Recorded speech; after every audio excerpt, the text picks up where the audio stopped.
power of investing in your people. Hey, if you're a leader, if you lead teams, if you lead businesses, if you lead some sort of organization, this video is for you. The truth is, businesses don't have problems. They have people, and people have problems. So in order to develop an organization that is healthy and growing, it requires you developing people. Real leaders develop other leaders. And that's the topic of today's conversation. I have an incredible interview with my good friend, Eric Brewer. He's an investor. He's a coach. He's an entrepreneur. He's built multiple multi-million dollar organizations.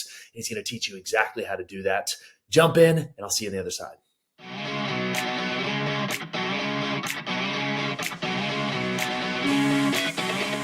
So pumped for this interview. Eric Brewer is, again, I said he was a great friend of mine. He is not only one of our health clients, but he is a guy that's poured a ton into my life. He's a mentor in a bunch of the communities that I'm a part of. Great husband, great father, great business leader. He runs an incredible real estate business, also mentors other businesses and leaders in leadership. This guy has so much information and knowledge to bring both in life and in business. So I'm pumped for this conversation. Eric, you want to say what's up, introduce yourself, and tell the people hello. What's up? I appreciate you having me here today. My name is Eric Brewer. I am from South Central Pennsylvania, tuning in from York, Pennsylvania. So I'm about 45 minutes north of Baltimore. So yeah, man, happy to be here with you, and can't wait to spend the next 30 minutes to 60 minutes talking. Yeah, I'm excited to chat. Give them kind of a brief rundown of what business looks like for you. Obviously, you have your real estate investment business. You do some consulting. Give kind of a bigger picture of your focus and what they can get of a background of your experience and knowledge. Yeah, so we have a real estate investment business. We do about 400 transactions a year of properties that we either buy and wholesale, so we sell to other investors, or we buy and renovate and sell to a retail owner occupant. And then we have a community education side of our business where we take all of this stuff that we're trying to learn and do a good job of on a daily basis, and we take those internal SOPs, turn them to outward-facing curriculum to share with like-minded people that are experiencing similar struggles. And we take the experience and knowledge that we've learned over 17 years of doing this business and try and shorten the learning curve for other business owners and entrepreneurs in the real estate space. Yeah. I love it. And you're a dad of how many now? I think the last Bible study, you were like, I have 47 children. 62 as of this morning. It's an ever-growing family. Now, I have 6 kids. My oldest is 20. He's a college basketball player at Seton Hill University, just outside of Pittsburgh. My youngest, who's Eric Jr., will be 11 months tomorrow. Wow. Love it. So he's rocking dad life, great husband, great father, but also mentors people and runs a bunch of successful businesses. So it's so much to give you guys value-wise. I want to talk about a topic that Eric and I had a little bit of a conversation before we started recording that both of us are very passionate about right now. We're seeing major dividends in our personal lives as well as the businesses we run. And Eric has an immense knowledge in any concept when it comes to investing. Talk about financial investments of all kinds, investing in real estate, but we wanted to talk about a different type of investing and what that looks like to invest in people. And if you're a leader, how you can invest in others and how that brings outsized returns, above and beyond any other investment you can make, both in yourself, but as your team as well. And so Eric, give us an idea of what's been happening in your team. And I've been seeing some of this. I've been seeing you guys do community workouts. You've told me a little bit about some of the accountability you're starting to give them when it comes to, the personal side and relational and spiritual. But what's been happening in your people, and what are some of the things you're starting to see?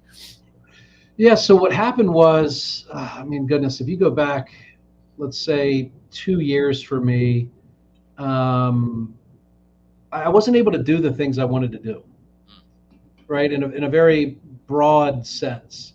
So I started to look for ways to improve my ability to do the things I wanted to do. I wanted to make more money. I wanted to impact more people. I wanted to be in better shape. I wanted to eliminate anxiety. So I literally started looking for solutions. And I think prior to 2 years ago, there's always a prescription or some type of short-term fix for those problems, whether it be, alcohol or relationships or pouring ourselves into work. I talk about this all the time, but I get sick of reading or meeting miserable millionaires, Yeah.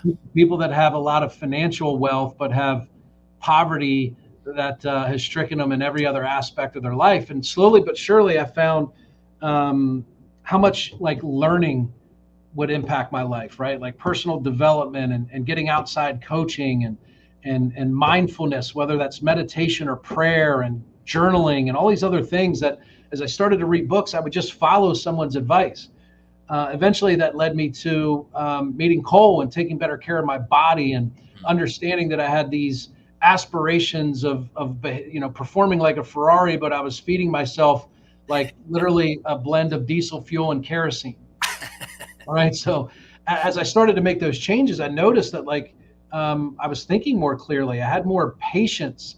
I was more creative in my problem solving. I Yeah. gave people more grace. I was more willing and able and aware of other people's feelings, not just managing my own because I was tired or fatigued or Yeah. frustrated. And I just started to put together this package of, I got it written, literally highlighted on my pad. It's like walk 7,000 steps a day, pray the first thing in the morning and the last thing at night, 45 minutes of movement, journal, read 30 minutes a day, drink 100 ounces of water, eat 2,400 calories or less, and get 100 grams of protein. Like every day that I do, what do I got here? 8 things. If I get like 6 of those, it's a good day. You don't even have to ask me how my day was. Go, hey, did you get 6 out of your 8 done? Yeah. And if the answer is yes, I promise you, whatever happened in my life Great didn't day. quite matter. It didn't matter. So what I noticed is when I would come to the gym and come to work and be productive, I started to notice how many other people in my office didn't show the signs of doing those things. So I started to invite them in, right? The other thing was my mindfulness for me became prayer. My son got me really, really open-minded to faith when I had blocked it out for so long. And that became my meditation became prayer. That's great. And it's like active meditation, where the difficult part of meditation for me is centering my thoughts and allowing my thoughts to slow down. Prayer gives me the ability to be in slightly more control of that meditation process. So it's like active meditation for me. And I just started asking questions about my people. Like, hey, what are you doing to work out? Like, I'm worried about you. You tired? And I'm literally watching them eat junk food. I mean, if you go to any like sales organization or office environment and you look at the people that pack lunch versus the people that buy lunch, right? The packers are probably, I bet on average, better performers. I guarantee if you ran it, and because they're not packing, no one packs a Big Mac to bring to the office, right? They probably did some form of meal prep. Yeah. And I just started to notice that, so I just invited people to church. I invited people to the gym. I invited people on a walk. I invited people for a bike ride. And I noticed that my relationships with those people were improving. My performance was improving. Their performance was improving. And I just realized that we used to have like this separation of personal and professional life. And I'm just a big believer now, and I'm getting a lot of really great feedback about showing way more interest in the personal development of a person, for unselfish reasons, because I think it's just something that friends do for each other, accountability partners do for each other, mentors do for each other, and then selfishly, they do a better job. You want to just boil it down. Jim Collins, who's one of the greatest business book writers of all time, said if you get 6 of the right people, they'll work like 10 and you can pay them like 8. Yeah. Right. Great. But when you have 6 unhealthy people that are overweight, they don't get enough sleep, they put garbage in their body, you end up paying them like 8 and they work like 4. Yeah. So the thing that I'm super excited about, that I'm just finding my way with right now, is helping all of our people personally developing in combination with the professional development. And the mix of those two really seems to be extraordinary right now. That's powerful. I want to break that down into kind of like stages. And if you're a business owner or a leader listening to this, hopefully we can give you kind of a practical process to, take yourself through and then start to take the people around you to, help you and them grow. But But it sounds like, Eric, you started with you first of, hey, how can I begin to do some of these same things of take care of better care of my body, better care of my faith, my relationships. So what were some of the things you started to implement for yourself first? What habits, what routines? Obviously, you listed those 6 things. Is that kind of the main ones, or were there some other big things that you started to focus on? Yeah, it's funny. I always have, like right now, I have 4 different coaches. Yeah. And I show up to these calls and I'm like, I need a BHAG and I need this and I need that. And like the end of the coaching call, I'll never forget. It was like a year and a half, almost 2 years ago. And both of the calls really ended the same way. In order for me to get to these big, hairy, audacious goals, the end of the call, they told me, go to sleep. And I'm like, I'm paying you to coach me. And like, you're telling me like, don't overeat, hydrate, and sleep. Like, this is basic stuff. Yep. And both coaches had the same thing. We'll never get to that other stuff if you don't figure this out. If you can't be disciplined enough to go to bed at 10 p.m. at night, how are you going to be disciplined enough to lead a team of 100 people? And, it's one thing you said, it like triggered this thing in my mind. Do you hear people say, I can't find great people? It's hard to find great people. A lot. Yeah. I would tell you, if you're in that boat, it's because you haven't become a great person. Where do great people want to go work? With great people. Yeah. So like, I had this guy the other day, I was talking to him and he was like, I could just feel when you ever get on the call and you just feel burden, you can feel pressure, you can feel worry. Yeah. And that's just, I talked to him about it and he hadn't taken a lunch break in 60 days. And he's like, I need to fill these 2 positions. I'm in, desperation mode and I have to press. And I was like, hey, let me ask you a question. If the right person, the perfect person for you to hire sat on the other side of the table and you're in desperation mode, are they going to want to come work for you? No. Right. And I go, and when you're desperate, the only 2 people you're going to get to come hire for you are desperate or stupid people. Right. And neither of those work. The right people are going to leave. I said, dude, the best way for you to hire the right person is to start taking a lunch break. And by the way, it only takes 15 minutes to eat. Use the other 15 minutes in that half hour to journal and meditate and spend 30 minutes reading a book. That's great. And, it was just crazy that, the people that struggle to find great people haven't yet invested in themselves to become great leaders. Wow. And the instant I started to doing that, everything around me changed. So you definitely have to start with yourself. One of the analogies I use sometimes is like, if you go when you fly a lot, right? Yeah. And when they do the old oxygen mask drill, what do they say? If you're traveling with put it on you first. You got to put it on you. Because for simplest reason, you seem like a hypocrite. You can't be out of shape, stressed out, not getting sleep, not exercising, eating junk, and then telling your people you have a culture of continuous improvement. Right. That doesn't make any sense, right?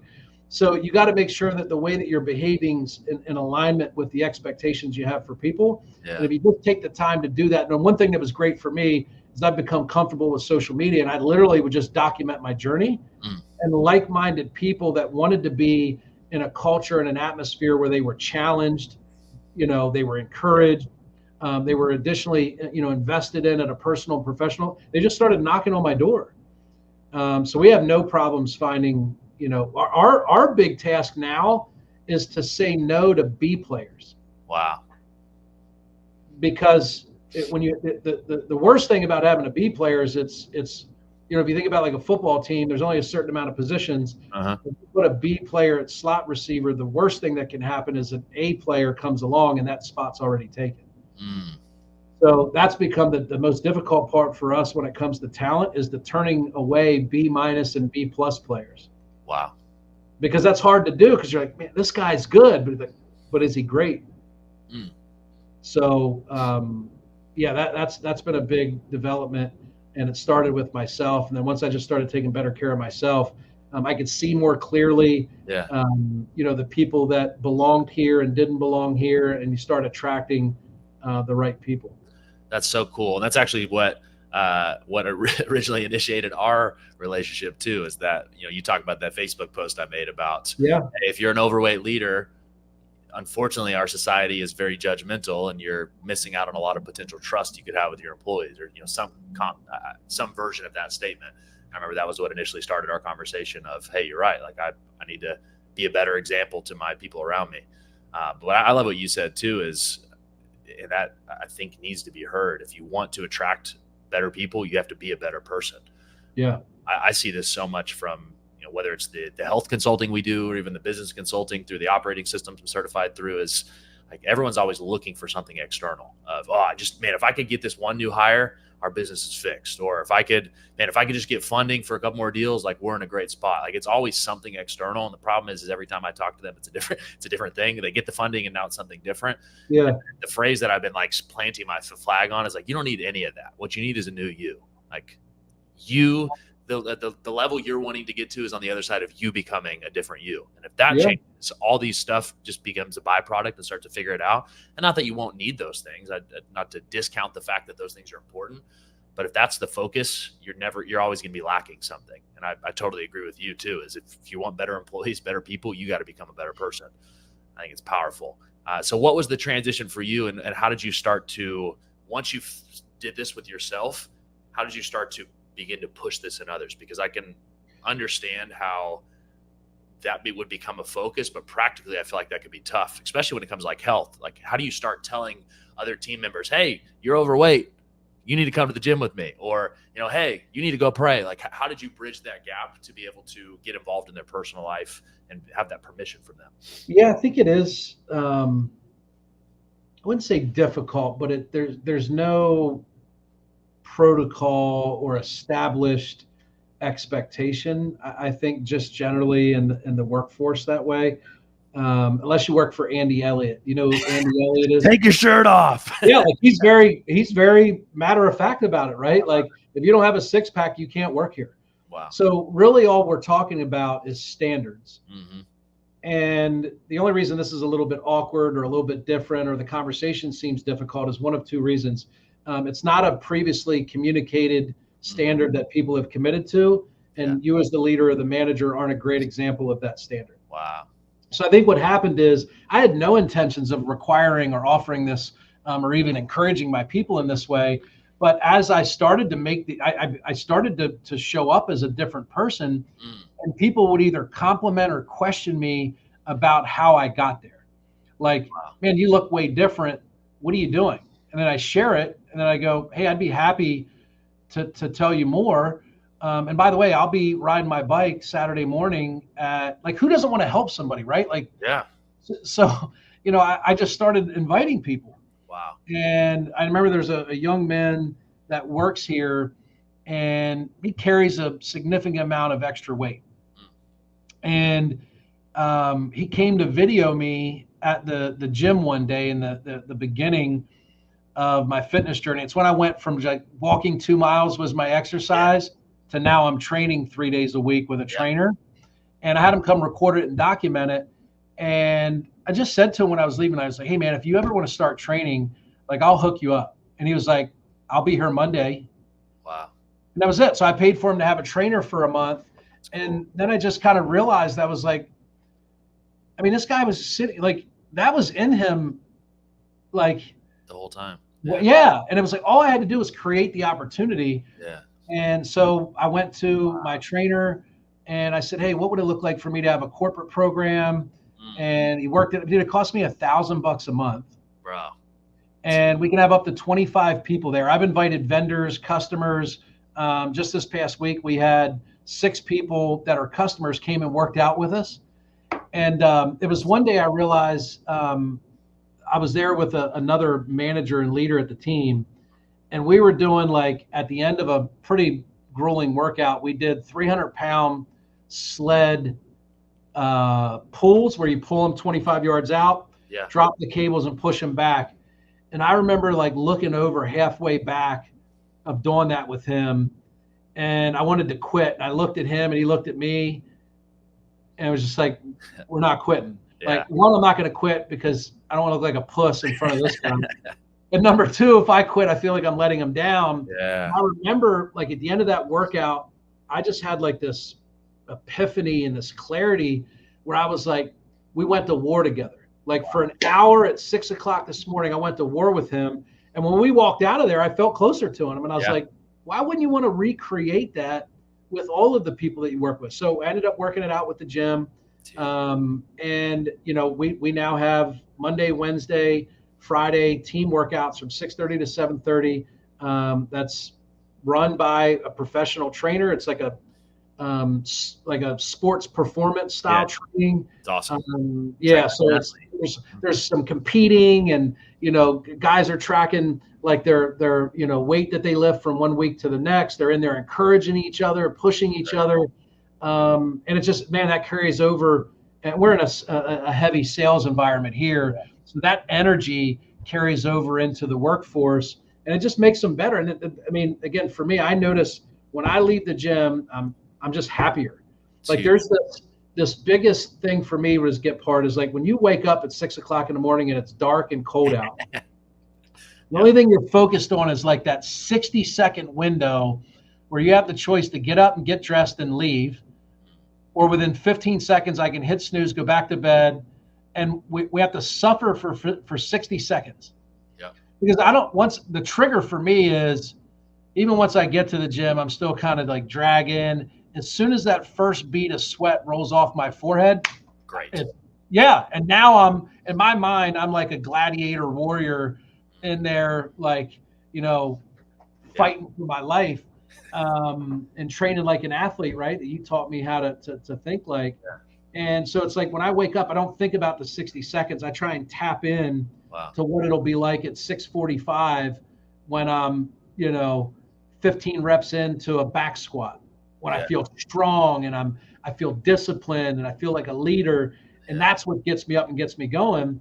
And I just want to give that opportunity to other people. And when I made that offer to that kid and I realized that he had been delaying for doing that and all I needed was an opportunity, I just decided to open up the opportunity to everybody that works here, and I'll never turn back. That'll be part of our business forever and ever. That is incredible. Oh my gosh. It gets me excited when I've seen the videos you post too. And it feels like a team environment, training for, a football game. It's like a football, locker room. So what I'm seeing kind of like this process of you started doing it yourself, you're seeing results, you're seeing, the changes in mental performance and energy, and obviously the growth you see personally. And then you just started inviting people to do it with you. It's like, hey, as they ask questions, hey, just come do it with me. Like, I'll just give you permission to do it too. Like, come along, and giving them that permission that, hey, I can probably do this too. And then you, from there, started, creating more opportunities outside of just do it with me, of like, hey, I'll offer something for you to do too. Yeah. Because you mentioned you're going to start moving into like actually beginning to set stronger standards for people too, as like almost like a requirement. What's that next step for you? So obviously, like, you do it yourself. Yeah. You start to get results. You start, giving permission and providing new opportunities and bringing people. Is there a further level of accountability or standards you're looking at adding to, what's the line there? Yeah, I'm so excited that you asked this question, because I think it's an important aspect. So, what happens is right, like at one point there was like 15 people that showed up. It was amazing, right? And then, like, let's say Friday, like 4 of those people don't show up. And at first I didn't know how to respond. It's like, well, like, am I going to hold them accountable to it? Like, we don't really have this, standard in place. Yeah. And then, like, after the second or third time it happened, my way of checking on people and holding them accountable would be like, hey, Cole, I missed you at the morning workout. Everything okay? Yeah. Dude, every time I ask that question, there's something wrong. Like, so let me ask you a question. If you saw someone that was overeating, not getting sleep, drinking too much, and not exercising, what would you be able to safely assume about their mindset, confidence? It's in the dumper, right? Yeah, it's all a reflection of something internal, for sure. Yeah. So, like, it's not, if you're not exercising, you might be depressed. If you're eating like crap, you might be trying to get dopamine or some level of happiness because you're not getting it home. Like, it's a lag indicator of a deeper issue. So the real reason I'm asking people, did they work out? The real reason I'm holding them accountable to whether or not they exercised today is because if they didn't, I'm concerned there's a deeper rooted emotional issue that I want to try and address, or get them help, or get them access to resources, because that stuff goes unattended, and it's literally life or death. It's huge. Like, so like, it's the way that I've been able to, reasonably justify accountability in these areas that don't necessarily show up in the workplace is that I've noticed that someone's unwillingness to participate in self-care is a indicator of a potentially deeper rooted emotional issue. Yeah. Well, almost as you hear that, and I don't think I've taken this level of conviction with it, and I might now that you're saying this. It's almost like as a leader, it's our duty to, like, you're missing out on such a layer of impact that you could be having if you don't do that. But I look at both sides. Like you talked about this at the beginning of, the 4 people that didn't show up at the gym. Like, you carry this chip on your shoulder of like, man, they're unintentionally phoning it in today. They're not bringing their best. And so we're missing out on performance. They're missing out on performance. Even further, they're missing out on what they need personally, especially if sales environment. If you're talking commissions, like, you're not going to provide for your family. Like, I'm doing you a service by holding you accountable to performing your best. We need to get you to the gym. But I look at what you said too, of looking back, of if it's a lag indicator, man, what as a business owner or leader do we not know because we're not holding people accountable to this personal stuff? It almost certainly is. Yeah. Like, and the answers I would get were like, man, I'm just really struggling right now. Not, I didn't want to get out of bed. Not, I don't see the benefit in it. Not, I don't feel good when I do it. Not, I don't want to feel strong. I'm just really struggling right now. And what are you struggling with? And then it's, everybody's got something that's going on. Yeah. And so for me, the first time I realized that is, hey, it's not, being a micromanager. It's not nitpicking. It's not being a pain in the butt. I'm literally asking in a sincere way because I'm concerned, because the history has told me that when someone's not doing those things, wow, there's a deeper rooted issue that's causing them to be unhappy or unfulfilled. That's huge. And I think the magic for you and why you're able to hold people accountable like this, and it's why we're seeing the same things, is you're doing it with them. It's not like you're giving this, like, you guys go do this thing and I'm going to hold you accountable if you don't do it. It's like, hey, we are doing this thing, and now you feel like you're left out if you're not there. Yeah. Like, that's a much different thing of you modeling it and you bringing people with you versus I see so many leaders try to implement personal development stuff, and if it's not together, it's all like, everyone pick your own and I'm going to hold you accountable to a different standard than me. I think that gives you permission to speak into their stuff too, because it's like, hey, I missed you today. Like, I needed you there. Yeah. The other thing I wanted to bring up too, because I see this from us for our health stuff all the time, is I bet it's holding you to get better results too. Like, you didn't want to quit on that guy as you were doing the sled push, because like, now I don't want to be a puss in front of my team. Yeah, and there's mornings I get up on Wednesday and I don't want to go, and I'm like, if there's 3 people there, I'll be pissed. And now I've forfeited the right to hold the other 10 people accountable because I didn't go. Yeah. So whether there's 2 people or 20 people there, I can't ask them to go if I don't go. So that layer of accountability drives me at times to where I feel like maybe I could use a day off, or I've earned one, or I just want one. Maybe I haven't earned it and I don't feel like going. But knowing that I've surrounded myself with, these other accountability partners, and I would say, so it's a little bit about me, but also about them. It's huge. Like, if I don't go, they go. And then the next week they're like, well, I'm not going back because Eric wasn't there. Yeah. He's not there to check on me. I've actually let him down. Yeah. So if I need to be there and show up just because it adds that extra layer of accountability or inspiration for them, because I'll honestly do more in most cases for other people than I would for myself. Yeah. If you think about it, like as a business owner, very early on when we experience success, we achieve our own personal income needs, and accumulation of stuff. And then it quickly becomes about doing for other people, creating jobs for other people, creating a bigger team that can help more customers, leaving a legacy for our family, giving back to our church, giving back to our community. So one thing I've learned about myself, and I believe about most people, is we will generally do more for others than we'll do for ourselves. Wow. So the more people I know are counting on me, like literally I'll go into the group chat and we like roll call the morning before. Yeah. And I even make sure to put my name in there, because I said I'm going to go. And if there's any question in the morning about whether I don't feel good or I didn't get enough sleep or my back's hurting me, it's like, well, no, I said I'm going to go. Be there. So I'm going to go. Yeah. So It's powerful. And I think if you're a leader listening to this and you have hesitation of like, ooh, like I'm hesitant to like start doing some of this stuff for my team. Cause like, man, what if I can't keep up with it? Like, what if I fail them? I think what you'll find is when you invite them in with you, it actually gives you a deeper sense of meaning and it makes it easier for you to stay consistent. I know for me with our health business, like I can't let myself get overweight because you know how many hundreds of guys that I let down in our community. Like if I'm the guy that's trying to preach health and I'm overweight, like it just doesn't work. And so I feel not only the pressure of me wanting to do my best, but now I've let all these other people down.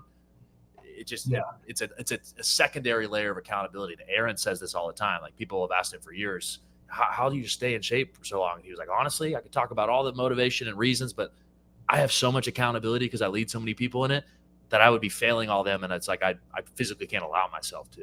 Yeah. So I'm gonna say that as an encouragement for leaders listening to this is don't be afraid to start inviting your group or your team or whoever you lead into accountability with you. You're not going to let them down because in fact you'll have more accountability and it'll be easier for you to stay consistent because you're not just dependent on you anymore. Yeah. I think it's so important. What would you say has been the biggest benefits to you personally as you've done this, as well as what changes are you seeing in the team? Like, is there significant performance? Is it better, morale, camaraderie? Obviously that you feel bonded because you're going to war together, but are you actually seeing, significant changes on a day-to-day too? Yes. Yes. With all of it. It's funny anytime someone changes, I go, well, what was the biggest thing that changed when I just crossed over like last week, the 50-pound mark. Let's go. And they're like, so what changed? And I was like, everything. Like my relationship with like there was times I'll never forget. It was like just before I made the decision to make a change and reached out to you guys I was sitting on the couch on like a Saturday and it was like noon and I was in like a food coma. And my kids, all 47 of them were like, Dad, let's go to the park, blah, blah, blah. And it was like sunny out and I was like, eh. And my wife's like, hey, Daddy's resting today. He just needs to have, time to rest on the weekends. And my kids went off and played at the playground. I was watching on social media, my wife post all of these pictures of my kids and I wasn't in them. And it's because I was tired and I was achy and I was grumpy. And I was like, dude, I'm not in the pictures. Like 30 years from now, I'm going to look back and my wife's going to look single. Like if you didn't know me and you just looked at all of her pictures, I wouldn't be in any of the pictures. I was like, I'm going to be in all the pictures from now on. And I also didn't want to be in pictures because I didn't like the way my face looked and I didn't like the way my shirt fit because I had man boobs and my stomach was always sticking out. I didn't want to be in pictures. Yeah. But like when you think about it, like what do people do when they die? They look past all of these pictures and that's how they remember them. Yeah. And I realized that there wasn't going to be anything to remember me by. And part of that was just getting more control of my health. And now, dude, I'm like so involved in all my kids' stuff. I'm taking selfies at basketball practice. We do all the stuff and I'm in all the pictures. Yeah. And it's amazing. Like even when I just scroll through that stuff on social media or my wife will send us a picture, it just fills my heart. So like my relationship with my kids, my relationship with my business, my relationship with my employees, my leadership ability. There was a lot of times where I wouldn't call somebody out or hold them accountable for something unrelated because I didn't have the confidence in myself to do so because I was just an unhealthy person. Wow. So like literally everything about like, it's funny because I'll have, people that'll come to me, hey man, like, how do I sell more? I want to get better at sales. And I'll tell them, go to church and go to the gym. They're like, no, dude, I want to sell more. Like, what's your pitch? And I was like, my pitch is go to the gym. They're like, why? Well, the number one asset you have as a salesperson is your attitude. And the instant you leave the gym, you'll have a better attitude. 100%, right? Yep. You'll have more patience. You'll give people more grace. You'll be more understanding. You'll be a better listener. Yep. Your sense of humor will improve. Like everything. So like you'll sell more. And then one of the things we carry a lot as business owners is burden. And when I go to church, like all of that burden's lifted off of me. It's huge. So those two things have changed everything about my life. Wow. Me and my wife are happier than we've ever been. And it was because she didn't change. What she gets out of her husband is completely different than it used to be. Like I literally get up every morning and I'm gone and back from the gym when the rest of my family's waking up. Like, how do you think your wife looks at you when she knows you got up when it was dark out, took your ass to the gym, did some really hard shit, came home, and now I'm sitting down in my office reading a book in my sweatpants after driving a 350-pound sled around? She's like, I'm sure she wakes up and goes, my man's a badass. Feeling like Like, a boss. like go into my social media today. I posted some headshot and my wife's on there talking about how hot I am. I'm 48, bald with like a gray beard, but she thinks I'm a badass because I act like a badass in my own way. I do badass stuff. Yeah. And so I've literally just seen every aspect of my life improve. Wow. The number one thing just being happiness. I don't think enough people like how do you measure happiness? It's hard. Priceless, yeah. But it's hard. Like, how do you? Most people go, "Well, I have plenty of money." Well, I have all this stuff. Like some of the happiest people I've ever met have nothing. Don't have two nickels to rub together. Yeah. Right. So I think, like in its core, the single biggest impact is I have peace and more happiness. I still have struggles. I still have problems, but I have an outlet for it now. It doesn't linger for months and weeks at a time. Yeah.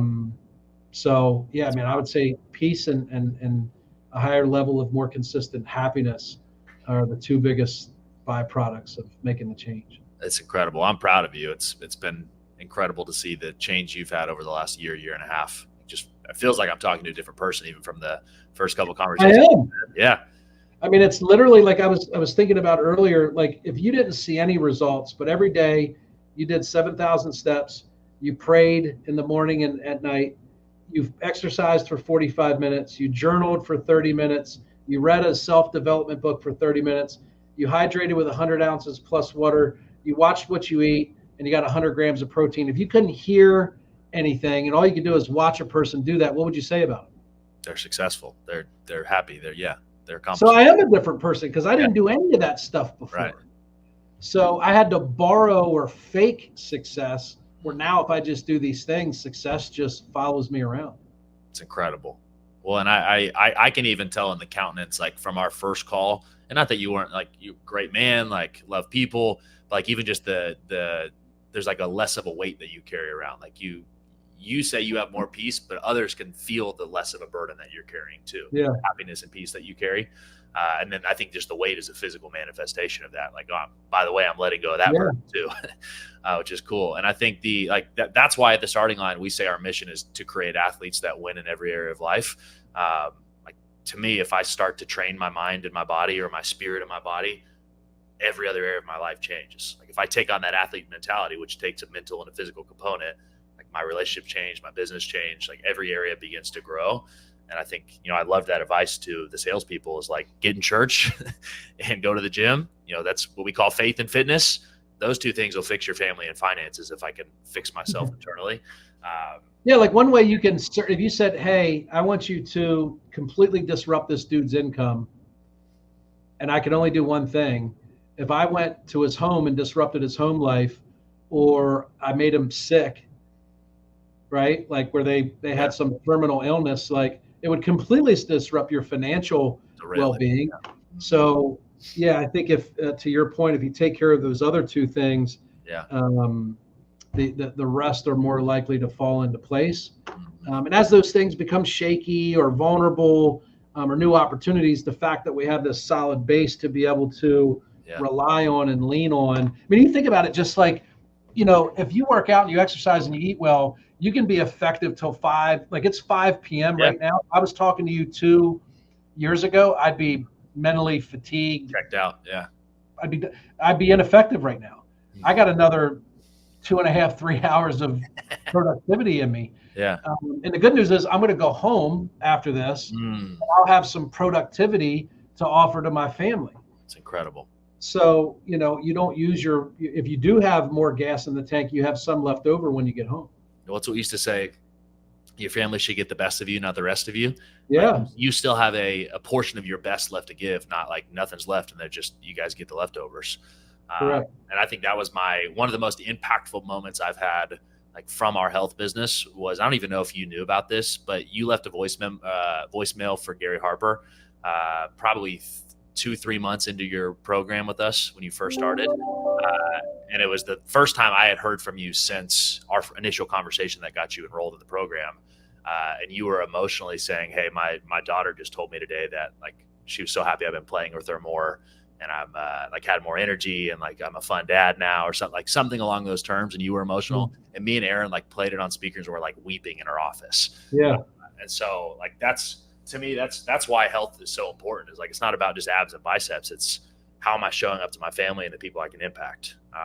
So man, I'm proud of you, and thank you for using your story to obviously, I'm sure, impact all the people that are going to be listening to this, but more importantly, you're leading your family better, you're leading your team better. Like I did a podcast as this releases, it'll be earlier this week, but it's called, talk about the ripple effect. Like a couple small actions that you changed are now creating like tidal waves in other people's lives and just totally changing things for them. So proud of you. It's really cool to see. Man, I appreciate it. Any, as we kind of wrap this thing up, any last encouragement for, some leaders that, hey, I'd like to start doing this with my people. I'd like to start leading them better. I'd like to start holding them accountable. What's some encouragement you would give them on how they can begin to really invest in people better? Yes, I think number one is we have to set the example. So whatever we believe the standard is or will be, we have to be someone that people can point to and say, that's the standard, that's the example. And then the second thing will be this: you have to be prepared. Like I fired the old version of me. And the old version of me had the ability to recruit and hire the old version of my standard. Wow. So as you start to make this transition, don't be alarmed when you attract new people that you didn't attract before, and you repel maybe people that have been in your life for a period of time because you're not going to places you used to go, like a bar, a pizza joint, and you can still do that stuff. I'm not, a food Nazi. I don't not eat anything. Like occasionally, as long as it's planned, like Joe T. Well tells me, I can have 2 of those things a week, but it's an event, it's planned. I'm not some, emotional eater that copes with something that doesn't have anything to do with food, right? And you have to be prepared that you have to give those people some grace and patience. And just like you, there may be a period of time where they have to make that change. But over time, one thing that I would say is that I forget who it was who said it, but they asked the question. He said, how do you motivate your people? And he said, I hire motivated people. So what I would do is everybody says, I put this post up the other day and said, everybody wants A players, but are you a leader that deserves an A player? Wow. So what I would start with is literally listing, we went through this exercise, we listed everything that makes an A player. It's a person that exercises. If you want someone that believes in personal development, when you interview, ask them how they prioritize personal development and what were the last 3 books that they read. If they haven't read any in 5 years, they're not committed to personal development. If they show up and they weigh 450 pounds, they're not currently committed to their physical health. Now, so if they're not currently doing it, they have to be willing to take the first step. Give me permission to hold them accountable and allow me to give them access to resources and training. That's it. I'm far from, I got another 40 pounds to lose, but I'm working on it. Sure. I'm doing these 6 to 8 things most days. And the days that I miss, it's not me reverting back to my old habits. It's I missed a day, and tomorrow when I wake up, I'll still be an athlete in training, and I'll just get back to doing athlete stuff. So I think you have to be prepared that just like for us, once we start down this path, it takes time, and we got to give people grace and support them, give them, make it. One of the things you said to me was we remove or lower all of the barriers to being healthy.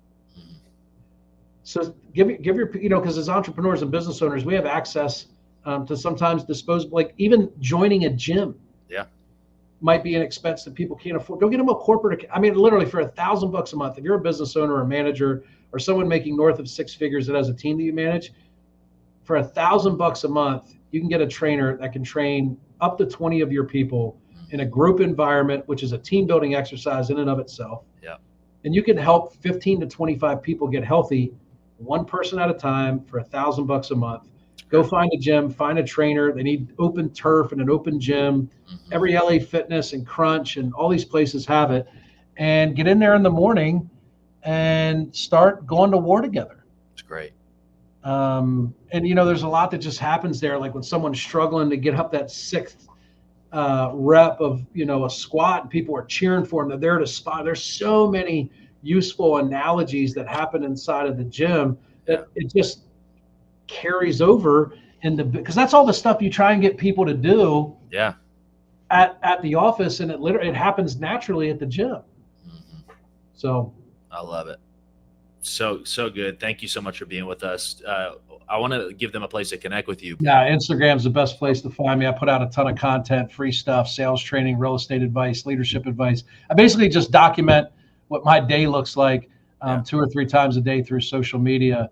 And that's a great place to get to know me and connect.